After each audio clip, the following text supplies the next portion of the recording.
Welcome to It's All Your Fault on True Story FM, the one and only podcast dedicated to helping you with the most challenging human interactions, those involving high-conflict people.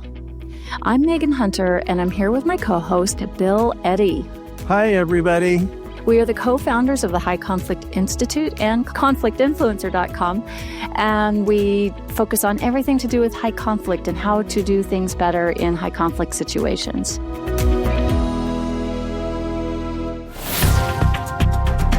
So welcome back to the podcast, all of you faithful listeners. We're so happy to have you with us once again today. We're going to talk about civility and bullying in the neighborhood with a listener question. And I think, many people deal with this, and it doesn't have to be just in a neighborhood. It could be in an airport. It could be anywhere. So what do we do about it is the key. So here's the question from the listener. Hi, Bill and Megan. 5 years ago, I left my spouse and bought a house on a quiet cul-de-sac. On moving day, I thought my new neighbors were coming over to welcome me. Instead, when I walked up to introduce myself, they ignored me. One woman even put her hand up and said, "We're busy." From there, things only got worse. Whenever I tried to make small talk, they brushed me off. I caught one couple throwing rocks at my dogs. And more than once, the families and their kids would hang out in my driveway and yard like I wasn't even there. Eventually, they pulled in my other neighbors too, and soon those people stopped speaking to me as well. A few months ago, all three families had a party. The kids were running around throwing rocks at my dogs again. I checked my cameras and discovered it had been happening for years, plus regular trespassing. I took it to the police, who told the neighbors to stop. They did, but the tension shot up. One guy even went door to door talking to people, and suddenly the whole block was glaring at me. Now I'm a single mom with a 17. Now the listener wrote 17-month-old, but I'm thinking 17-year-old since you've lived there several years. But regardless, surrounded by neighbors who won't speak to me. Their kids, all under 6, glare when I come home, and I worry they'll bully my son as he grows up. Maybe he is 17-month-old. To make matters worse, I've since learned 2 of the husbands have been to jail, one for drugs and the other for assault. I feel isolated and scared. I'm preparing to move, though that will hurt my career and income. Is moving my only option? And if I stay, what can I do to protect myself and my son, or at least keep things civil? I guess that's a good place to start, Bill. You've written the book, Our New World of Adult Bullies. I think this probably fits pretty closely to what you've written about. So I have several questions for you. The first being, how do we balance standing up for yourself and keeping things calm when the neighbors are hostile? Because, look, we're all human and we want to stand up for ourselves, and maybe some people want to take revenge and do something to retaliate, which usually lands everyone in jail or in the hospital or something. So how do you find that balance? Well, I think it's a question of looking at what are your choices, that you always have choices. I encourage people to be assertive rather than aggressive and rather than passive. But when you're dealing with bullies, and maybe several bullies, you really have to consider how much is trying to establish a relationship with them worth it versus how do you want to spend your next few years. And it's true. It's rare. I think of 2 cases where I've recommended that people move because the situation they're in was so toxic for them. And what's not surprising to me, if 2 of the husbands have gone to jail, that you may have families that have a lot of antisocial behavior, let's put it that way. And antisocial behavior includes lying, includes pushing people away, and or trying to dominate them. So, but if she's thinking of choices, then one of the choices is trying to just disengage and live a life that doesn't include her neighbors. But it's hard because she said the neighbor kids are coming over into her property, and if she can't form a connection with them, then that's still a problem. The question is it at a level that she can ignore, or does it require more action? When you think of choices, and this is so important, it's easy to feel trapped by high conflict people, like there's no choice here, but always look for what are your choices, and especially talk to a friend about what are my choices so you can think out loud and not feel isolated. So one of the choices is going to the police. It sounds like that didn't make a difference. And often it doesn't. Police don't want to get involved in these kinds of things. But sometimes some are really good at talking to the neighbors and letting them know, you can't go too far. So one of the choices is talking to the police. One of the choices is ignoring it and leading a more isolated life in your neighborhood. One of the choices is moving. One of the other choices, I would say, is trying to pick one of the neighbors that you think might be more accessible than the others and try to strike up a one-to-one relationship. So many times when you're dealing with a group that's hostile, dealing with one person you can make a connection, and sometimes that can get the group to kind of calm down. So that would be a fourth choice, I would suggest. But if that's not possible, it's living an isolated life or living where you feel welcome and at home. Just know this is not normal. This is not normal, especially it's not normal to have two husbands in jail. These families just sound like they have a lot of antisocial behavior. And the kids do too. Yeah, and that's kind of one of the other choices I'm thinking about is throwing rocks at dogs. We know how people feel about dogs, right? People love their dogs, and most of the time children love dogs. So it's obvious that the children are learning the behaviors from the adults in their lives to throw rocks at dogs, because that's just, it is bullying behavior. And I suppose some kids do engage in that, but they've obviously seen it in this case. So what if one of the choices and options is to engage with the children of the neighborhood that are throwing the rocks and invite them to get to know the dog and to come feed the dog and to come to play with the dog and show them a different way and see if that has any impact? That's a great idea. Yeah, don't just reach out to one of the adults. Try reaching out to the kids or one of the kids. Yeah, maybe just one. Even to get, I just feel like the connection that you can make with maybe one either child or adult, if you can find that relationship, right? Kind of build on something that's human inside every person. Can we find that spark and that connection, and maybe that could turn some things around? Maybe not. As we know, these are long-term patterns that in the adults at least have been there for a long time, and left unchecked, people are going to behave very badly. But you never know. Maybe kids can get to their parents. So we'll see. Let me add a couple thoughts here. One thing that more people are doing nowadays is finding out about their neighbors before they move, before they buy a place. There's, knocking on the door. I remember I had neighbors move in several years ago, nice young couple, and they wanted to meet the neighbors on each side of the house they were thinking of buying. And they bought it, and they're great. But I think that's something today people need to think through a little more, because people are more open about their high conflict behavior now than like before COVID. And so getting into a situation like this may be somewhat avoidable, but probably not completely, because people don't necessarily show their full range of behavior until you get to know them. But it's something worth a try. The other thing is kids of parents with antisocial behavior have a higher risk of adopting that.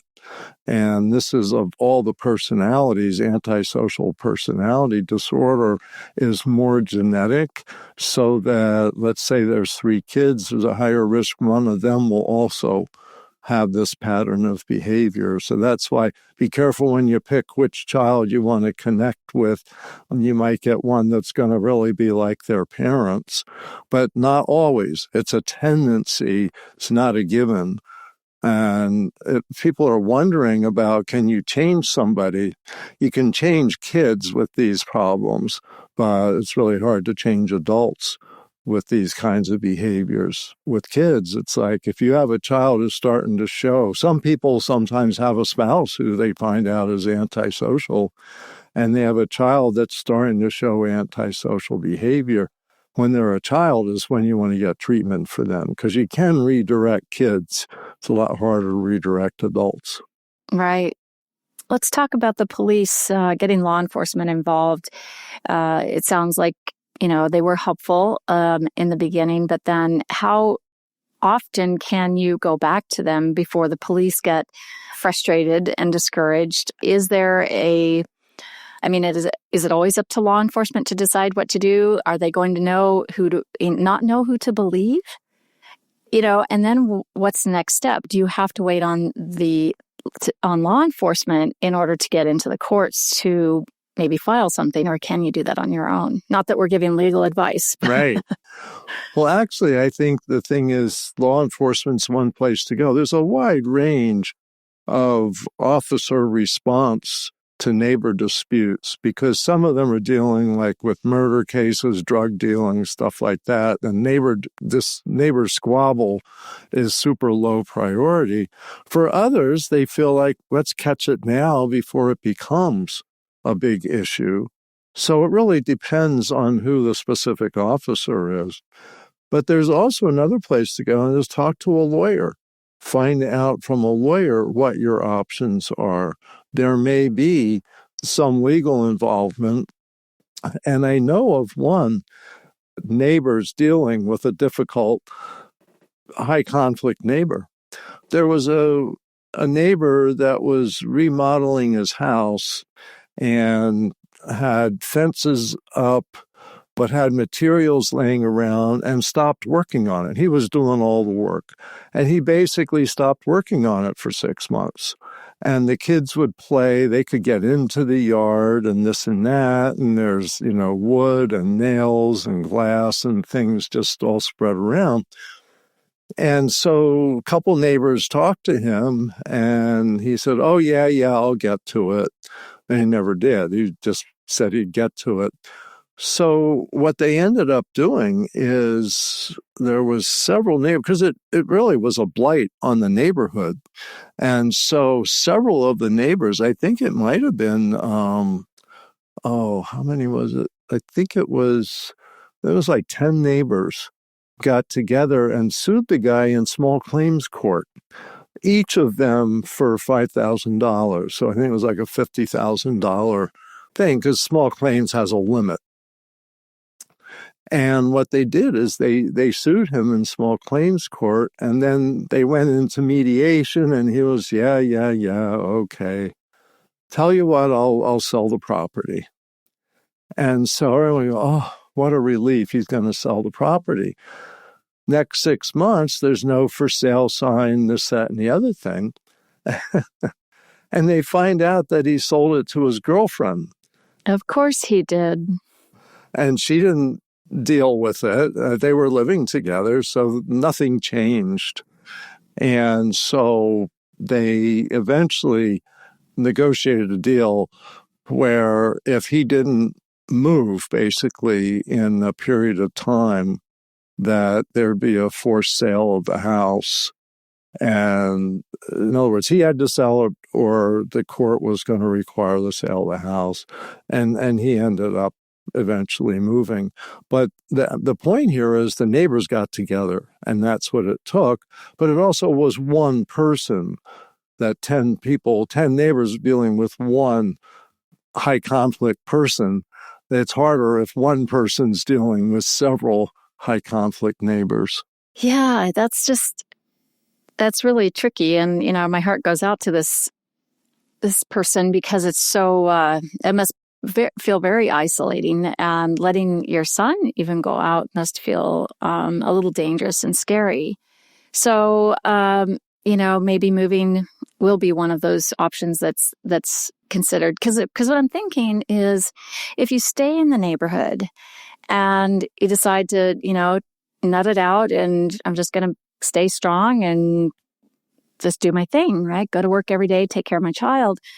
But what happens then if you do stay there and you try to reach out to the neighbor's child, say, right, about connecting with the child over the dog, come over and feed the dog. Well, that makes then his or her parents angry. And if what we know about high conflict personalities is it comes along with vindictiveness, right, and domineeringness. And it's the vindictiveness that I think is so concerning. So let's say you even go to court and win, have some small victory. What's the repercussion going to be? It's not like 90% of other people who would say, okay, I'm not going to do that bad thing again. This may really ramp it up. What do you think about that? I mean, there's only so many consequences you can impose when you're the neighbor. Right. And the trouble is, with high conflict people, when you set limits and enforce them in one area, they just run over to another area. And I can see them making it real uncomfortable, playing loudspeakers real loud. I've seen cases like this, shining bright lights from their homes, but aimed at the other person's home, ways that people really intimidate. I heard of one recently that there's a fence that is between the neighbors, but it's completely on one neighbor's property. And so they had complete control over it. So they wrote terrible, nasty messages on the side of the fence that the neighbor could see. On the fence? Yeah, it's really offensive things. Offensive, did you say? Yes. Yes.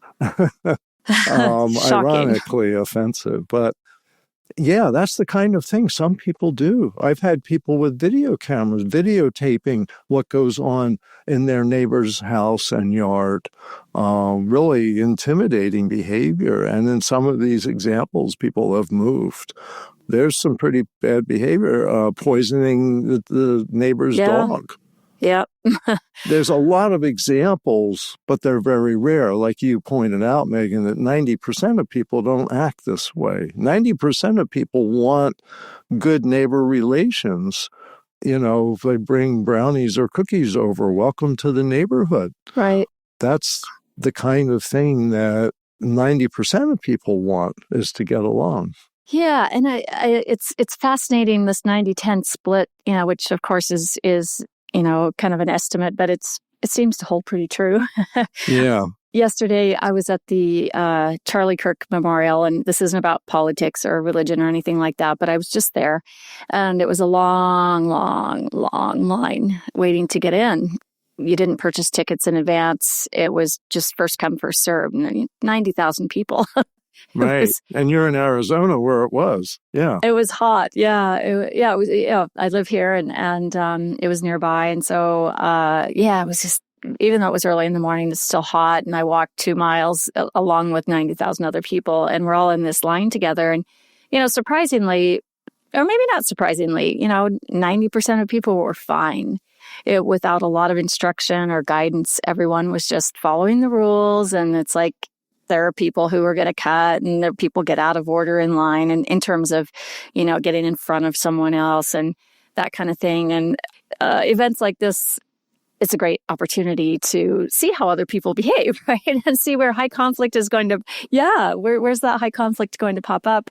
And finally it did, very near to me. And it was a woman and her husband, and the woman thought she was the schoolroom monitor or lunchroom monitor, and she didn't want anyone getting in, out of order in line. So if someone seemed to be coming around the side or was getting in front, or that she would talk to them. She would confront them about it. And at first it was assertive, and then it got a little bit more aggressive as time went on. And then she started bringing those around her, which I was part of that area, into it to be her negative advocate, right? And, a lot of people had shirts with the word freedom on it. And I made a joke that, well, maybe some people see that word freedom and think they can do whatever they want, and just kind of making light of things. So now here we are, maybe an hour later, and we're a little bit closer to the stadium.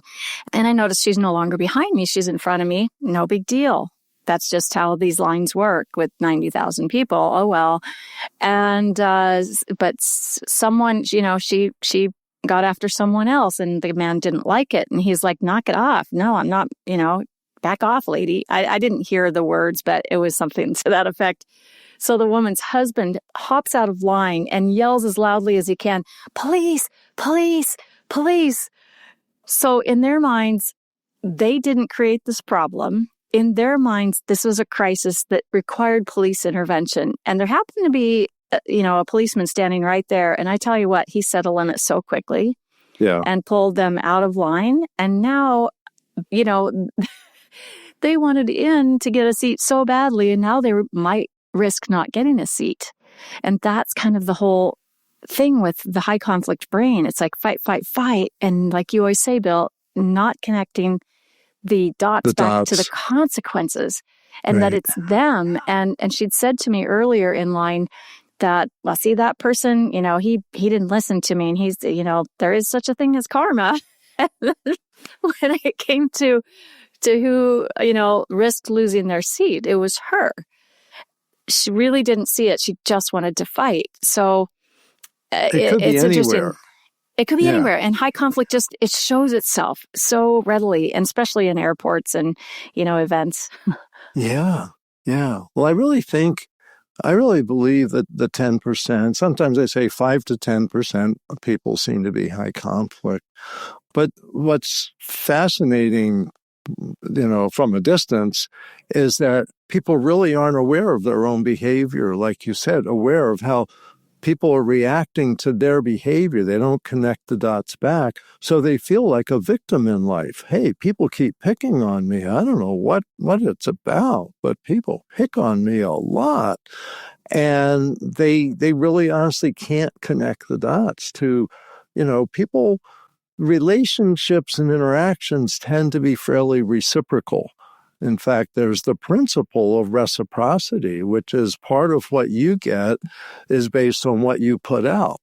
And I'd say 80 to 90% of people say, what did I do to have this problem? But 10% go, I didn't do anything. So who was it that caused this problem? It's got to be somebody out there. And I think it's almost like a brain wiring. Someday this is going to get figured out. They cannot look at themselves. And so they often create the problem they're trying to solve. Right. So wrapping this up, let's talk about one of the most important things, which is this person's son. If he is 17 months old, he has a long time to live in that neighborhood if she chooses to stay, the parent, right? So what can she do to prepare her son as he grows to handle potential bullying in the neighborhood? I mean, it's isolating as an adult, but when you're a kid, and let's say the other kids either won't play with this young man ever, or maybe they pick on him and bully him. I like teaching the 4 big skills that we teach in all the new ways methods, and really teaching kids starting, like probably around age 3 is, remember, we're learning to manage our emotions. We're learning to use words instead of hitting our sister with a block. You learn to say, what is it you want? Or you can say, I'm angry. Or you can say, I'm hungry. Try to use words. And we use flexible thinking. You can choose to act this way or choose to act that way. Yelling in the house is a choice. You can choose to yell in the house or choose to not yell in the house. But there's a consequence for yelling in the house. And so I think those discussions early, starting 3 and 4 years old, can be really helpful to kids. So then they realize other people are using extreme behavior, and we like to use moderate behavior. I would think she'd probably need to talk, like maybe that her son wants to go out and play with a child who's a little bigger than him and who seems to be part of this negative culture. is to say, you have a choice to play with him or not. You could see how it goes, but it may be you choose to play with somebody else. Also at school, people make friends and realize, hey, my neighbors aren't so cool, but my friend down the street, I'm going to go hang out with him or her and have a good time. I think just a parent that's open and talks about stuff like this, it's okay. And that you have choices. I think it comes back teaching the child you have choices, like who your friends are and who to steer clear of. Right. And then modeling those 4 big skills in front of our children always, because they're going to do what we do, or else they're going to hate what we do so vehemently because they're so embarrassed that they never do that thing. But a lot of times I think they think it's okay if mom is yelling at the neighbor or, screaming obscenities or doing something to get even, right? Those things just don't work. It's not good to model those for our kids. Yeah. I'm thinking we should say actually all 4. I talked about flexible thinking, managed emotions, moderate behavior, and checking yourself. What's my part in this, and am I managing my emotions, behavior, and thinking? So those are the 4 big skills. I want to make sure people know. And if you want to get more about that, we've got lots of programs for you. Got a lot of stuff and things. And I, you'll be proud, Bill. I did think of those things yesterday standing in that line. Because listen, when it's Arizona hot, right. and there's 90,000 people and you're tired. And what I noticed, is there was we all wanted to get inside and get a seat, and we didn't know if we would. So I think that kind of builds this sort of, not hysteria, that's a really big word, but it was a motivating force, right? Not having an assigned seat. And am I going to have to go to the overflow? Am I not going to get in at all? That kind of thing. So I think that was on everyone's mind. And I just kept reminding myself, it's like, it's no big deal. It's if I get in, it's fine. If I don't, it's fine. Right. And that's called checking yourself. That's all you have to do.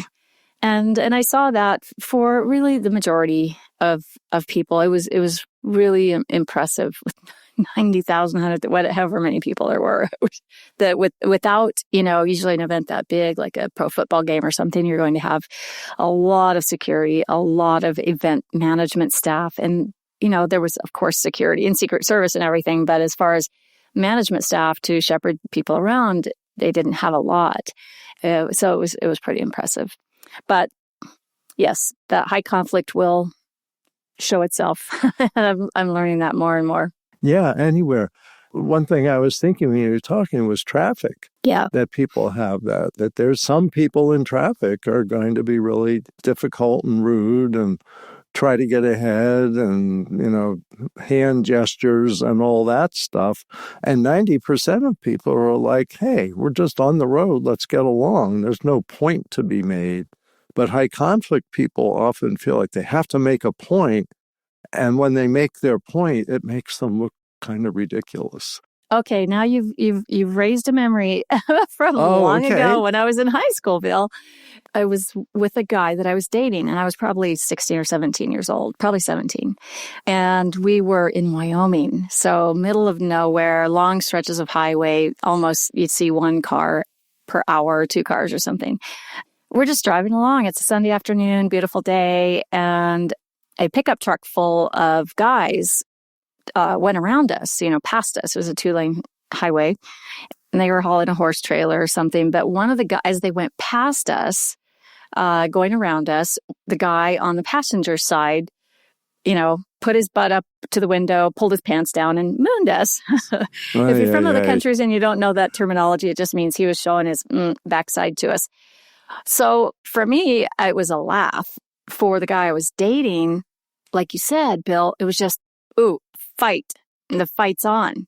Took right? it personally. Took it personally. So he then, hit the gas, and he decided he wasn't going to let them pass us. So now we're going along the road, and he's kind of trying to shove them off the road a little bit. Well, guess what? The guy pulled out a pistol. Yeah. I mean, look, I come from small town Nebraska. Escalation. Very quick. I mean, middle of nowhere, so it doesn't take a crowd of 90,000. You can be in the middle of nowhere with one other person. But now there's a pistol involved. So I'll tell you the rest of the story, how it ended, because this is kind of fascinating. So my guy I'm dating, he decides, all right, we're going to go really fast and get out of here. And he had a really hot car. So he just hit the gas and there's no way they could keep up with us. So he's like, let's just go as fast as we can. And that way, if a highway patrolman is along the way, he'll pull us over and we can tell him, what's going on, and he'll catch him. Well, we come up behind a car finally, and it turns out it's one of his friends. And he also has a hot car. We go around him really fast, so he thinks we want to race. Now we got to race. We're both going really fast, and there's a highway patrolman. He pulls over the friend. We're still going along. Oh, my goodness. And this is before cell phones, right? So we pulled over with him and we explained to the highway patrolman what was going on. So they called ahead, set up a roadblock with sheriff's department and all kinds of law enforcement. And we pulled in and they found that, the pickup truck full of guys pulled up. The police were talking to them. And this is, in the 80s. So it was like not quite as intense, I guess, as it would be now. It would probably have been an automatic arrest at this point. But the guy had to come over and apologize to me was the outcome. And that was the only consequence that he got. My boyfriend got 0 consequences, and his friend got a really big speeding ticket. Oh, wow. It's a good example of high conflict behavior getting more high conflict behavior, especially you get 2 high conflict people together. They can't restrain themselves and escalate. What's interesting to me is that the other friend got caught up in it and had the biggest penalty. I know, and it was really tragic. It's kind of a lesson when high conflict people are escalating against each other. Don't take sides. Try to, not get too involved. Even though he didn't know anything about it, but he was breaking the law. I mean, we were going over 100 miles an hour. Speeding. Speeding. So he got caught, and I guess, that's his consequence because he did break the law. But we were also breaking the law. But anyway, that was interesting. That came to mind. But there's a lot of lessons in there, I think. But the main thing is high conflict behavior can escalate, and that trying to dominate someone that's trying to dominate you usually doesn't make it better. It's better to try to either disengage or to connect at a calm level and say, that wasn't a conversation, but we could have let it go. There's a let it go piece of all high conflict. And I think people forget that. It's like we don't have to set limits on everything. Sometimes we just got to let it go because they're going to present you with the worst behavior. And it's fight behavior, right? And it makes you want to fight, but just let it go. You can because it's not about you. Let it go. That's the key, what you just said. And I would encourage everybody listening, if they don't already have a phrase to help them let things go, that's my favorite phrase is, it's not about me. It's not about me. Even if they're pointing their finger at me, it's their problem, their behavior that stands out. Yeah. And I don't have to take it personally. I don't even have to respond to it. That is truly the most freeing thing you can do. Yes. There's so much freedom in that. It's a beautiful place to get to. Yeah. You just live a whole different life. The anger goes away. The need to want to fight or to retreat in fear, and it's just gone. It's not about me. I can let it go. And that's what should have happened. The other, piece of wisdom in this is don't date that guy again. Right? Yeah. Yep. So anyway, well, thank you, Bill, and thank you, listeners. It's always great having you along, and thank you for sending in the questions. We love them. It gives us so much good stuff to talk about. We'll put a few links for our books in the show notes and the Conflict Influencer class. We got our New Ways trainings. We have a lot coming up here in the next few months. These are trainings that Bill teaches, and we have one other teacher, New Ways for Work, New Ways for Mediation, New Ways for Families, in divorce and separation. So we'll put all that in there.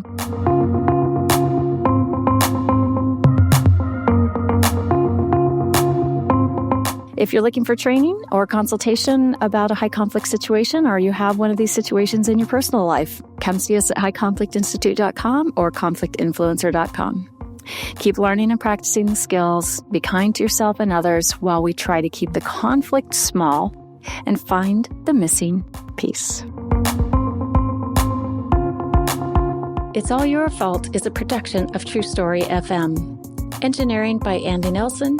Music by Wolf Samuels, John Coggins, and Ziv Moran. Find the show notes, and transcripts at truestory.fm or highconflictinstitute.com/podcast. If your podcast app allows ratings and reviews, please consider doing that for our show.